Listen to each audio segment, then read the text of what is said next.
नवाब शाह से खबर आपको दें, आल पाकिस्तान क्लर्क्स एसोसिएशन एपका की मरकजी क़यादत और सिंध के सूबाई सदर मकबूल महर की हिदायत पर बढ़ती हुई महंगाई, मुलाजमीन की तनख्वाहों में 200% इजाफे, स्केलों पर नजरसानी और सिंध हुकूमत के सामने पेश किए गए चार्टर ऑफ डिमांड की मंजूरी के लिए HM ख्वाजा गार्डन से नवाब शाह प्रेस क्लब तक एहतजाजी रैली निकाली गई। रैली की क़यादत ज़िलाई सदर एपका बाजी खान लाशारी, जनरल सेक्रेटरी अल बचाइयो कुरैशी, एजुकेशन यूनिट के सदर Ali Akbar Zardari, general secretary GM Jamali, Sabir Ali Zardari, Hafeez Jamali और ज़िला के मुख्तलिफ यूनिट्स के अहदेदारान ने की, जबकि बड़ी तादाद में सरकारी मुलाजमीन ने भी शिरकत की। आइए मज़ीद देखते हैं नवाब शाह से अकरम शहजाद की ये रिपोर्ट। हड़ताल है यो महंगाई के खिलाफ है। असां महंगाई 500% वधी आहे। पघारूं जेके आहिनि उहे साॻियूं आहिनि मुलाज़िमनि जूं। बराए महिरबानी मुलाज़िमनि जूं पघारूं घटि में घटि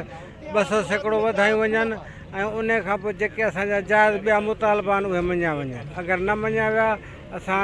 जंहिं ॾींहुं सिंध गवर्नमेंट जी बजट पेश थींदी असां कराची प्रेस क्लब ते धरणो जेको आहे सो एहतजाज जेको आहे साल में हिकिड़ो दफ़ो कयो वेंदो आहे ऐं पघारुनि जे हवाले सां जॾहिं बजट पेश थींदी आहे त उन सिंध गवर्नमेंट खे वफ़ाक़ गवर्नमेंट खे जेको आहे इहो असां बावर कराईंदा आहियूं त असां जेको आहे पघारूं जेके आहिनि से वधायूं वञनि ऐं जेको महांगाई जे तनासुब सां ऐं उन सां गॾु जेको आहे जेके असांजा पे स्केल आहिनि उहे रिवाइज़ कया वञनि, जेके नॉन प्रमोशन पोस्ट उन्हनि जो टाइम स्केल ॾिनो वञे ऐं जेके असांजूं